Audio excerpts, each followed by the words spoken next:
கழுத்துல வலி இருக்கிறதும் அதே மாதிரி தோள்பட்டையில வலி இருக்கிறது.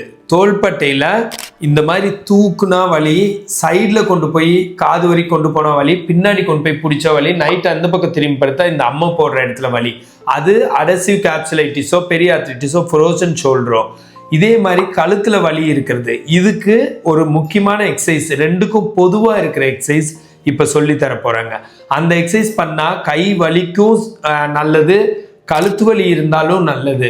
கழுத்து வலியோட சிம்டம்ஸ் ஆல்ரெடி நிறைய சொல்லியிருக்கேன். பட் இந்த எக்ஸசைஸ் சொல்றதுக்கு முன்னாடி சொல்லி போடணும். ஏன்னா தனித்தனியாக கூட பார்ப்பாங்க. அப்போ பார்க்காதவங்க கூட இப்போ பார்க்கறதுக்கு வாய்ப்பு இருக்கு.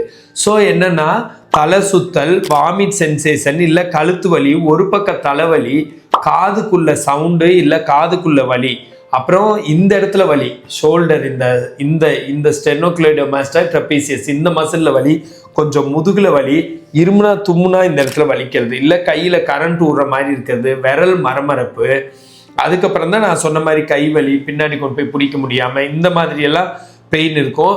இது தவிர வெர்டிகோன்ட்டு ஒரு பக்கம் திரும்பினா கண்ணு இருட்டுற மாதிரி அந்த மாதிரி சிம்டம்ஸ் இதெல்லாம் சேர்ந்து இது எல்லாத்துக்குமே பொதுவாக இருக்கிற மாதிரி, இது எல்லாத்துக்குமே கொஞ்சமாச்சு பிரயோஜனம் படுற மாதிரி ஒரு எக்ஸசைஸ் சொல்லித்தரேன். ஆக்சுவலாக இதுக்கெல்லாம் எக்ஸசைஸ் சொல்லி தரணும்னா நான் 7 மணி நேரம் சொல்லி கொடுத்துட்ருக்கேன். டைரக்ட் கால் பண்ணுறப்ப கேட்டுக்கிறேங்க. கேட்டுட்டு என்ன பண்ணுறேன்னா, அடுத்தது அவங்களுக்கு வீடியோ கன்சல்டேஷன், வீடியோ காலும் பண்ணி நான் என்ன ஏது பிரச்சனை என்ன ஏதுன்னு நான் பார்த்துக்கிறேன். பிரச்சனை என்ன ஏதுன்னு பார்த்துட்டு அப்புறம் அவங்கக்கிட்ட ஏதாச்சும் எம்ஆர்ஐ ரிப்போர்ட்டோ எக்ஸ்ரேவோ ஸ்கேன் ரிப்போர்ட் வேறு எது இருந்தாலும் அதையெல்லாம் அனுப்பிச்சுட்றாங்க, அதெல்லாம் படிச்சுக்கிறேன். இதெல்லாம் பண்ணிட்டு என்ன பண்ணுறேன்னா, அதுக்கப்புறம் மோஸ்ட்லி 1 வீக்கு நீங்கள் விருப்பப்பட்ட நேரத்தில் டெய்லி 1 ஹவர் மட்டும் வாங்க. டெய்லி 1 ஹவர், அதுவும் நீங்கள் விருப்பப்பட்ட நேரத்தில் வாங்க. லீவு முடியாத அன்னைக்கு லீவ் மாதிரி போட்டுக்கோங்க. வர்ற நேரம் தான் கணக்கு.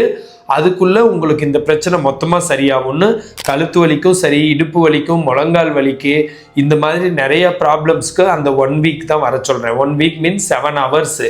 காலையில் 1 ஹவர், சாயந்தரம் 1 ஹவர் வந்தால் 4 நாள் தான். 7 ஹவர்ஸ் தேவைப்படுது.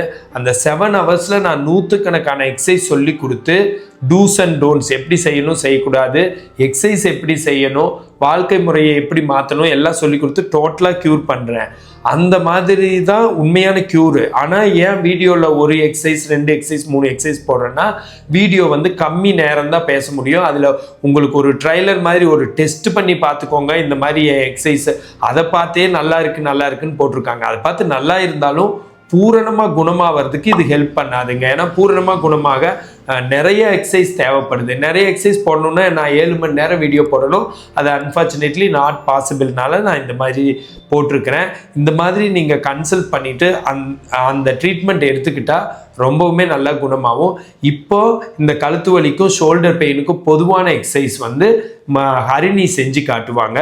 ஹரிணி கையை கோர்த்துக்கோங்க. கோர்த்து பிடிச்சிட்டு கீழே இருந்தே இப்படி பிடிச்சிட்டு மேலே வரைக்கும் கொண்டு போங்க. ஹரிணி மேலே வரைக்கும் கொண்டு போங்க. அப்படியே கொஞ்சம் எல்போலாம் நீட்டின மாதிரி இருக்கணும். ஹரிணி எல்போலாம் நீட்டின மாதிரி வச்சுக்கிட்டு ஸ்மைலிங் ஃபேஸு, ரிலாக்ஸாக இருந்துக்கோங்க. சரியா? ரிலாக்ஸாக இருந்துட்டு நீங்கள் 10 வரைக்கும் எண்ணலாம். தமிழ்லையும் எண்ணலாம், இங்கிலீஷ்லையும் எண்ணலாம்.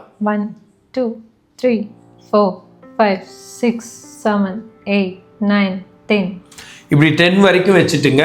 கீழே போட்டுருங்க. ஹரிணி கீழே போட்டுட்டு ரிலாக்ஸ் பண்ணிக்கோங்க. ரிலாக்ஸ் பண்ணிட்டு இப்போ 10 எண்ணிக்கோங்க. 1 2 3 4 5 6 7 8 9 10 இப்போ ஹரிணி மேலே கொண்டு போயிட்டு 10 கவுண்ட்ஸு, கீழே கொண்டு வந்துட்டு 10 கவுண்ட்ஸு.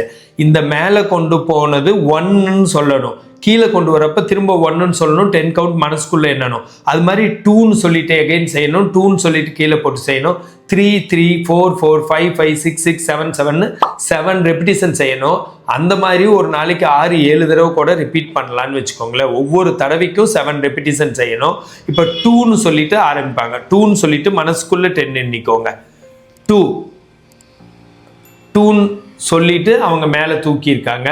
இப்படி தூக்கிட்டு 10 கவுண்ட் மனசுக்குள்ளே எண்ணுவாங்க. 1 2 3 4ன்னு வேகமாக எண்ணக்கூடாது. 1 2 3 4 5 6 7 8 9 10 அப்புறம் கீழே போட்டுட்டு 2ன்னு சொல்லிட்டு போட்டுருங்க.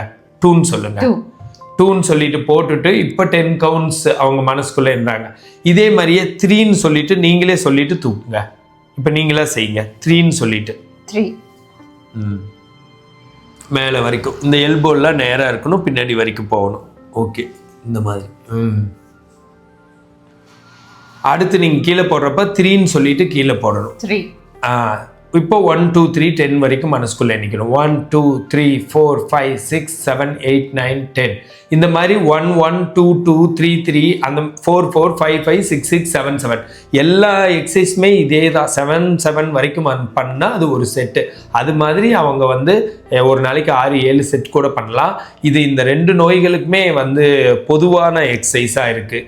நெக் பெயினுக்கும் சரி, ஷோல்டர் பெரிய ஆர்த்ரைட்டிஸ் ஆர் ஃப்ரோசன் ஷோல்டருக்கும் இந்த மாதிரி ஹெல்த் டிப்ஸ் வேணும்னா என்னை ஃபாலோ பண்ணுங்கள். கன்சல்டேஷன் வேணும்னா எனக்கு கால் பண்ணுங்கள். நான் பிரகாஷ், ஃபிசியோதெரபிஸ்ட்.